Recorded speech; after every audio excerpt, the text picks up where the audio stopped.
So mga guys, magagawa tayo ng, ayan, ube halaya. Ayan, gadgarin ko muna ang ating ube na nilaga. Charan! Ayan na yung aking ginadgad na ube. Ayan, iluluto na natin yan siya mga guys. Ayan. Nilagyan ko na ng gata mga guys. Tas yan.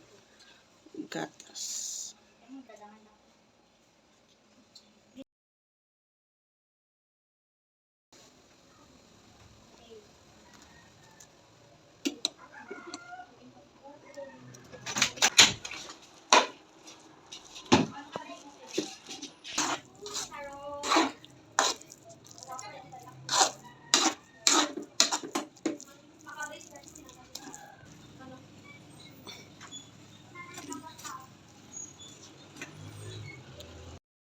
Charan! Ito na mga guys, ang aking ube halaya. Ayan.